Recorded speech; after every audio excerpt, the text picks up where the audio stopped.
For question 1, I put y1 equal to the square root of x minus 3 plus 2 like this in my calculator. And what I saw is the graph of the root function that was moved over 1, 2, 3 places to the right and then up 2 places. So my graph was starting here. It looks something like this. I can tell from my graph that the domain is from x equals 3 to positive infinity and that the range is from 2 to positive infinity. That was because my x values start here and go in this direction, and my y values start here and go up. Now for 2, in place of y1, I put in negative the square root of x plus 4. Again, understanding transformations, I know that the graph is going to go 1, 2, 3, 4 places to the left, but it's going to be flipped upside down, and the graph I saw looked like this. Now from this picture, I see that the domain is everything from negative 4 to positive infinity, and the range, though, this time is going to be negative numbers, so negative infinity to and including 0. For question 3, all right, so for y1, I was careful to choose the cube root function, and I entered my graph that looked like this. And no surprise that the graph looked like this. It's the cube root function that is up 4 places. Just a reminder, to get this function, the way I did that was I hit math and then chose the 4th option, which is the cube root function. Now, it's a little deceiving here. This graph, the domain is definitely all real numbers because it goes left and right forever, so I'll put that the domain is from negative to positive infinity. But even though it doesn't look like it, the same is true for the range. The issue is that this thing is decreasing very slowly, but you can check in your table that the further you go in this direction, you eventually get all values that go down towards minus infinity, and the same thing on this side, the graph goes up to positive infinity.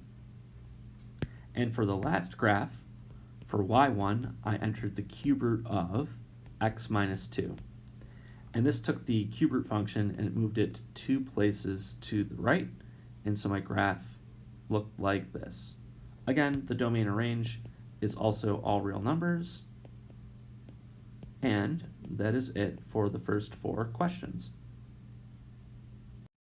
For question 5, we want to cancel the square root by squaring both sides of the equation.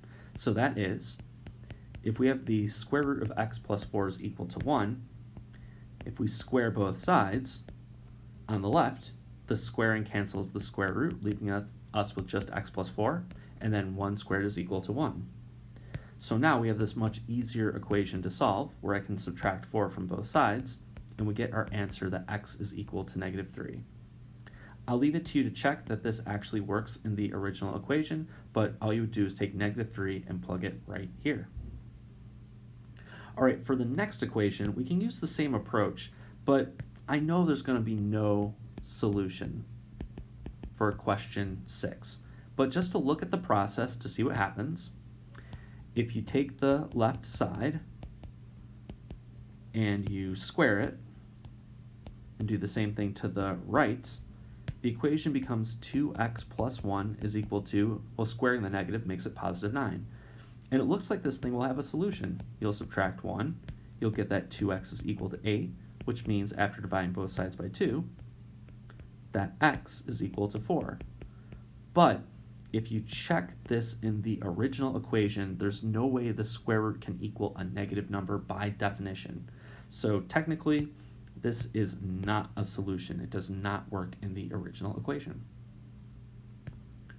Moving on to number 7, again, a really simple equation, but the idea is if we're dealing with a cube root, the strategy is not going to be to square both sides, but to cube both sides.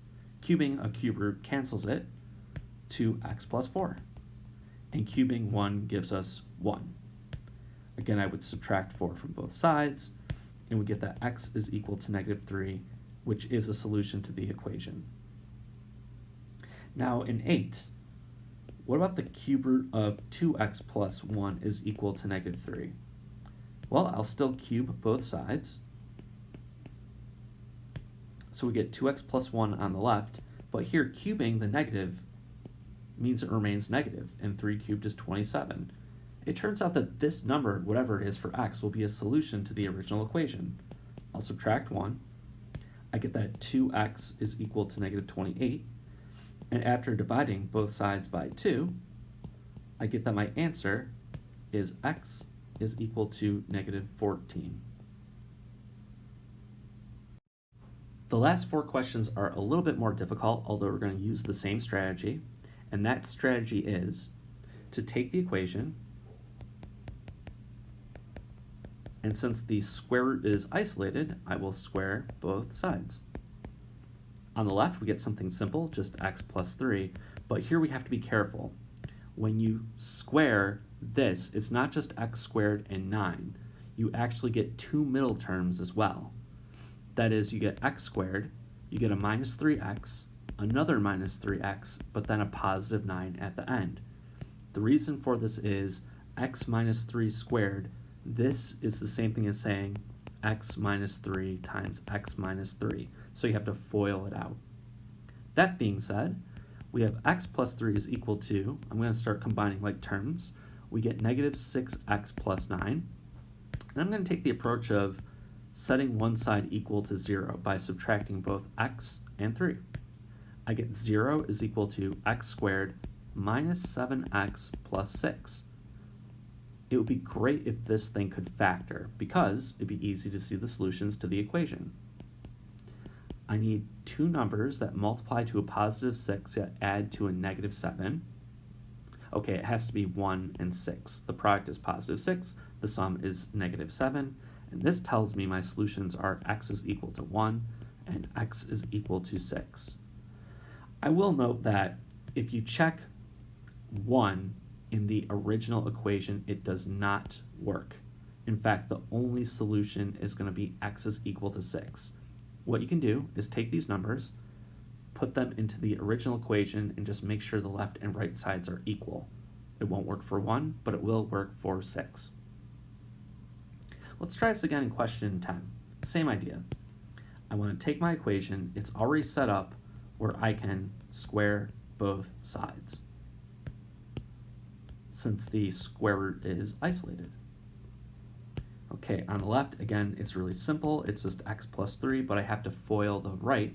I get x squared, I get a negative 9x, a second one, but then positive 81.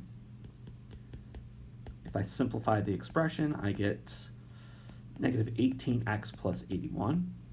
I will set one side equal to 0 by subtracting x and 3. So I get 0 is equal to x squared minus 19x plus 78.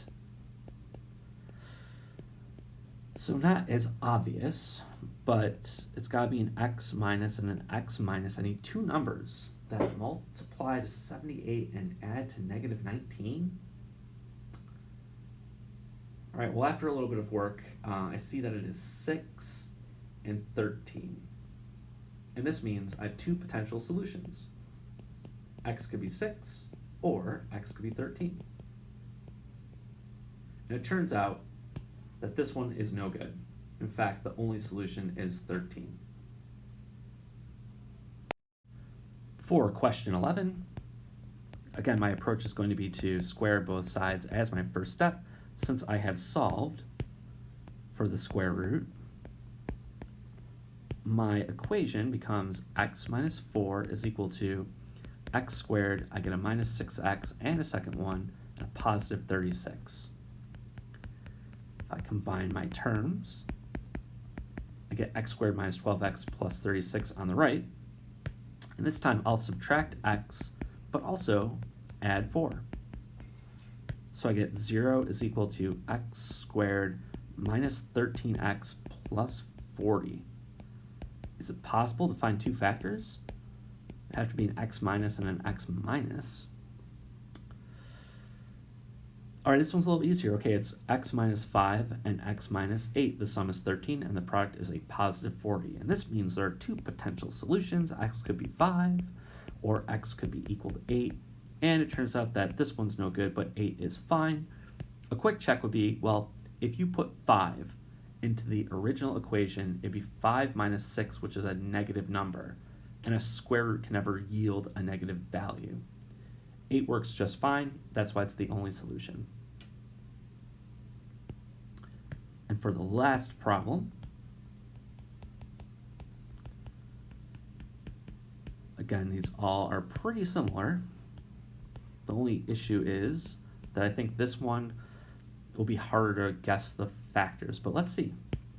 So I've squared both sides. I have x plus 5 is equal to x squared, a minus 15x, a second minus 15x, but then a positive 225.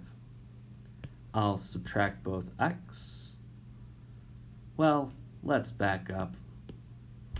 Let's combine some like terms first. That's x plus 5 is equal to x squared minus 30x plus 225.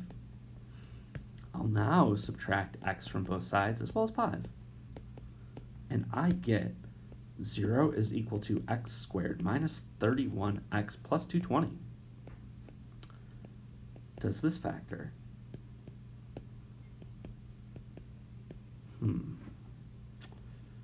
Two factors, 220. I gotta be honest, I did this earlier. I got that it's 20 and 11. And that means the two potential solutions are x is equal to positive 20, but also x is equal to positive 11.